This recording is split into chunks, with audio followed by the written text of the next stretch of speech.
میں جوائن کیا ہے سینئر صحافی اور تجزیہ کار شہباز رانا نے. شہباز صاحب بہت بہت شکریہ جوائن کرنے کے لیے. آئی ایم ایف کی جو سٹاف لیول رپورٹ ہے سیکنڈ ریویو پر وہ یہ تو اعتراف کرتی ہے کہ پاکستان نے جو امپلیمنٹیشن کی ہے اس پروگرام کی اس کی وجہ سے سٹیبلٹی ضرور آئی ہے، لیکن اس کے علاوہ کچھ مزید کنڈیشنز بھی لگا دی گئیں اور اس پر آپ کی آج خبر بھی تھی کہ 11 مزید نئی شرائط آئی ایم ایف نے پاکستان پر امپوز کر دی ہیں. اس کی کیا وجہ ہے؟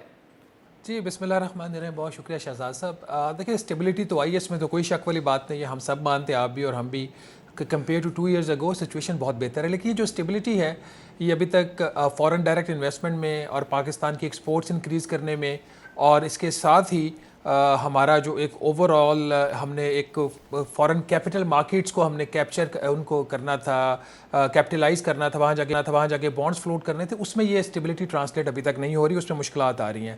جہاں تک نئی شرائط کی بات ہے، آئی ایم ایف نے ان ایریاز کے اندر جا کے شرائط لگائی ہیں نئی، جہاں پہ جو گورنمنٹ کی پرفارمنس تھی یا تو بلو پار تھی یا پھر جو ہے گورنمنٹ کچھ ڈیلیور نہیں کر پائی اور اس نے جو کچھ کمٹمنٹس کی تھیں یا ان کو بریچ کیا. جیسے کہ شوگر سیکٹر کے اندر ایک کمٹمنٹ یہ تھی حکومت کی کہ کوئی بھی نئی کسی قسم کی ٹیکس ایگزمپشن جو ہے وہ کسی بھی سیکٹر کو نہیں دی جائے گی. اس کی وائلیشن میں حکومت گئی اور حکومت نے، آپ کو پتہ ہے، اس سال جولائی میں میرا خیال ہے کوئی 55% کے قریب یا 53% جو امپورٹ ٹیکسز تھے وہ حکومت نے ویو آف کیے، کیونکہ اپنی ہی انہوں نے ایک انیفیشنسی یا ان کا غلط فیصلہ جو تھا شوگر برآمد کرنے کا، جس کی وجہ سے ملک کے اندر شوگر کی قلت پیدا ہوئی اور اس کی قیمتیں اوپر گئیں، اس کو اوور کم کرنے کے لیے، اس کو چھپانے کے لیے انہوں نے پھر شوگر امپورٹ کی، تو اس کے اوپر ان کو 53% تک جو ٹیکسز تھے وہ معاف کرنا پڑے. تو یہ ایک بہت بڑی بریچ تھی پروگرام کی. تو اس کا پھر آئی ایم ایف کی طرف سے ریئیکشن یہ آیا کہ اب آئی ایم ایف نے، آپ کو پتہ ہے کہ ایک نئی جو شرط ہے وہ لگا دی ہے، اور شرط یہی ہے کہ مئی اس سال مئی تک، جو کمنگ ایئر ہے اس کا مئی کے تک، حکومت جو ہے ایک نئی ایک پالیسی تیار کرے گی، اور جو ایک شوگر بیرنس کا اس ملک کے اندر کنٹرول بنا ہوا ہے، لیڈ کیپچر ہے، اس کو بریک کرنے کے لیے ایک نئی جو پالیسی ہے شوگر سیکٹر کو ڈی ریگولیٹ کرنے کی، وہ آئے گی. اسی طریقے سے آپ دیکھیں کہ جو اور بہت سارے ایریاز تھے جہاں پہ حکومت لیک کر رہی تھی، گورننس کا ایشو آپ کو پتہ ہے، کرپشن سے ریلیٹڈ چیزیں ہیں، تو سروس ڈیلیوری کی چیزیں ہیں، تو ان ایریاز میں جا کے آئی ایم ایف نے جو نئی شرائط ہیں وہ لگائی ہیں. اچھا یہ بھی بتائیے گا شہباز رانا صاحب، کیونکہ عام طور پہ جب program I M F program میں ہوتے ہیں تو ان کے جو بینچ مارکس ہوتے ہیں وہ اکنامک ٹارگٹس ہوتے ہیں، لیکن اب ہم نے دیکھا جو پچھلی رپورٹ بھی تھی governance and corruption diagnostic assessment report, اور ابھی بھی کئی چیزیں جو انہوں نے اپنی کنڈیشنز میں ڈالی ہیں، جس میں کرپشن کو مٹیگیٹ کرنا ہے، سول سرونٹس کی ایسٹ ڈکلیریشن ہے، یا اسسمنٹ آف ریمیٹنسز کاسٹ ہے. یہ تمام چیزیں تو گورننس سے ہی اس کا تعلق لگتا ہے. تو کیا آئی ایم ایف اس کنکلوژن پہ پہنچا ہے کہ پاکستان میں اگر انویسٹمنٹ نہیں آ رہی ہے یا گروتھ نہیں ہے تو اس کی وجہ یہ ہے کہ پاکستان میں کرپشن پرسسٹ کرتی ہے، بری گورننس ہے، اور جب تک یہ دور نہیں ہوگی تب تک پاکستان گروتھ یا انویسٹمنٹ نہیں اٹریکٹ کر سکے گا؟ شہزاد صاحب، یہ جو آئی ایم ایف کا پروگرام ہے ایکسٹینڈڈ فنڈ فیسلٹی، یہ بیسکلی اصلاحات کا پروگرام ہے. یہ علیحدہ بات ہے کہ آئی ایم ایف نے جو فرنٹ لوڈ کیا وہ ان کو ریفارمز جو چاہیے ہمارے سسٹم کو بہتر کرنے کے لیے، اس کو فرنٹ لوڈ نہیں کیا. فرنٹ لوڈنگ انہوں نے کیا ٹیکس جو نئے امپوز کیے اس سے ریلیٹڈ، ایکسپینڈیچر سے ریلیٹڈ، ان چیزوں سے ریلیٹڈ جس سے فوری طور پر جو پاکستان کی اکانومی کا ڈاؤن ورڈ ڈکلائن تھا نمبرز کی حد تک، آپ کا ایکسٹرنل سیکٹر بہتر ہو گیا، اس میں آپ کو دیوالیہ ہونے کا چانس نہیں ہے، فسکلی آپ سسٹینیبل تو نہیں ہے لیکن جو پہلے برے حالات تھے فسکل آپ کے اس طریقے سے نہیں ہے. تو ایک جو ایک بدتری ہو رہی تھی سسٹم کے اندر وہ رکی.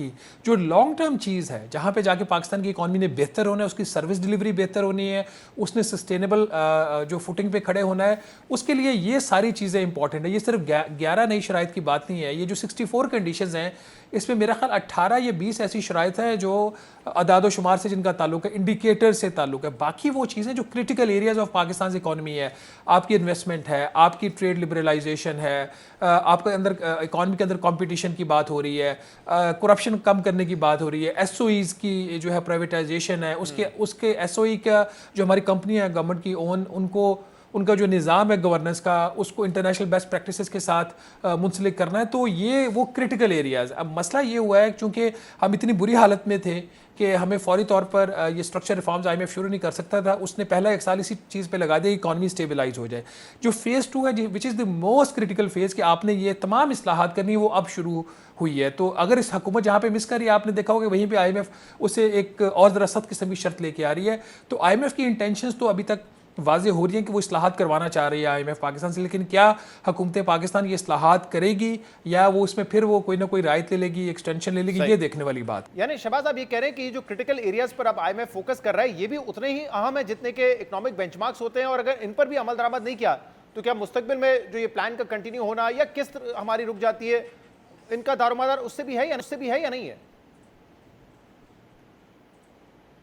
دیکھیں یہ ہے اسٹرکچرل بینچ مارکس، یہ کوانٹیٹیو پرفارمنس کرائٹیریا، وہ چیز جس کے مس ہونے سے آپ کا پروگرام سسپینڈ ہو سکتا ہے، وہ شاید یہ چیز نہیں ہے. یہ ریلیٹیو ٹرمز میں اس کو سافٹ کنڈیشن کہتے ہیں، یہ ہارڈ کنڈیشن نہیں ہے. لیکن جب سافٹ کنڈیشن کنٹینیوسلی بریچ ہوتی ہے تو وہ پھر ہارڈ کنڈیشن میں کنورٹ ہو جاتی ہے. جیسا کہ جو governance and corruption diagnostic assessment report تھی، اس کا اسٹرکچرل بینچ مارک تھا کہ آپ نے اس کو جولائی تک پبلش کرنا ہے. That was a soft condition. لیکن جب آئی ایم ایف نے دیکھا کہ حکومت کی نیت نہیں ہے یا حکومت کو کچھ مشکلات آ رہی ہیں، اگر نیت ہے بھی، تو انہوں نے اس کو ہارڈ کنڈیشن بنا دی، پرائر ایکشن بنا دیا. مطلب یہ کہ یہ رپورٹ پبلش ہوئی تو آئی ایم ایف نے پاکستان کو بورڈ کی تاریخ دی اور پھر قرضے کی قسط منظور کی. تو یہ بھی اتنے ہی اہم ایریاز ہیں. ابھی سافٹ ہے، depending upon the implementation on these condition یہ ہارڈ بھی ہو سکتی ہیں. جیسے ایف بی آر کا ایریا ہے، اب ایف بی آر کے اندر انہوں نے کئی قسم کی نئی شرائط لگائی ہیں.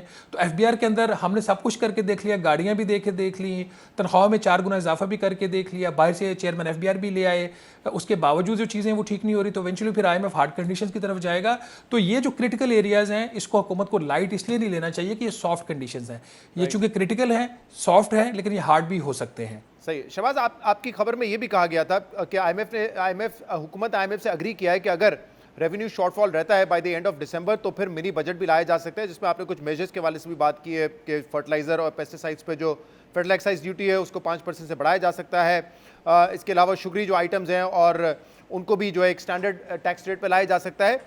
لیکن یہاں تو پاکستان میں ہم دیکھ رہے تھے کہ وزیر اعظم کو یہ ریکمنڈیشنز دی گئی تھی کہ ہم اپنا 975 ارب روپے سے ٹیکس جو ہے وہ کم کر سکتے ہیں، جس میں سیلری کلاس بھی ہے، جس میں انڈسٹریل کارپوریٹ سیکٹر بھی ہے، اور اس پر بھی وزیر اعظم نے کہا تھا کہ آئی ایم ایف سے رجوع کیا جائے.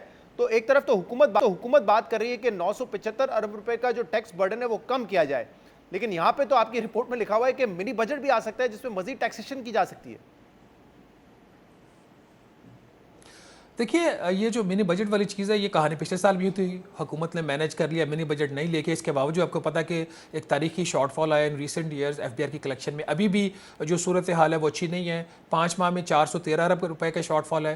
اور جو کل پرائم منسٹر کے پاس بریفنگ ہوئی ہے اس میں چیئرمین ایف بی آر نے پرائم منسٹر کو بتایا کہ جو اگینسٹ ایون کے ڈاؤن ورڈ ریوائز ٹارگیٹ ہے اس میں بھی کوئی 560 ارب روپے سے زائد کا شارٹ فال آ سکتا ہے اگر دوسرے لوگوں نے ان کی مدد نہ کی. کو لگتا اب ایسے ہے کہ ایف بی آر جو اب سب کچھ اپنا آزما چکا ہے وہ اب دوسروں کے اوپر ریلائی کرنے پر آ گیا ہے. اور یہی چیز کل جو one of the participants of the meeting تھے انہوں نے یہ کہا تھا کہ اگر سارا کام دوسروں نے ہی کرنا ہے، پیٹرولیم والوں نے ہی کرنا ہے، پاور نے کرنا ہے، اسٹیٹ بینک نے کرنا ہے، منسٹری آف فائنانس نے کرنا ہے، اٹارنی جنرل فار پاکستان نے کرنا ہے، تو ایف بی آر نے خود کیا کرنا ہے. تو یہ بچتے آ رہے ہیں ابھی تک. لیکن بات آپ کی ٹھیک ہے، اس جگہ پہ آئی ایم ایف جو ہے وہ غلط ہے. آئی ایم ایف اس لیے غلط ہے کہ ہماری اکانومی پہلے ہی سلو ہو چکی ہے، اور یہ جو ڈائگنوسٹک ہے یہ غلط نہیں ہے کہ اتنی اوور ٹیکسیشن ہو چکی ہے. اب لوگوں میں کیپیسٹی نہیں ہے، کمپنیز کے اندر کیپیسٹی نہیں ہے، ملٹی نیشنل کمپنیز پاکستان چھوڑ کے جا رہی ہیں، نئے انویسٹمنٹس نہیں آ رہی کیونکہ آپ کے جو ٹیکس ریٹس ہیں خطے سے زیادہ ہے. تو یہ جو منی بجٹ ہے اس کے اوپر اگر آئی ایم ایف پاکستان کو فورس کرتا ہے تو آئی ایم ایف کی یہ غلطی ایک اور غلطی ہوگی جو سسٹم کو اور زیادہ خراب کرے گی. اگر نظام کے اندر یہ بات ہو رہی ہے کہ آپ نے 1000 ارب روپے کے ٹیکس ریلیف دینی over short to medium term, تو یہ بات غلط نہیں، یہ ہونا چاہیے. بجائے کہ آپ ساری چیزیں ٹیکسیشن کے ذریعے کریں، آپ ایکسپینڈیچر کو ریشنلائز کریں اور اکانومی کو چلیں تو پھر آپ ٹیکسیشن لیں. یہ ٹیکس پہلے لیتے ہیں، اکانومی کو بعد میں چلاتے ہیں. تو یہ اپروچ آئی ایم ایف کی بھی غلط ہے اور حکومت کی بھی غلط ہے اگر یہ حکومت آئی ایم ایف کی یہ والی بات مانتی ہے تو.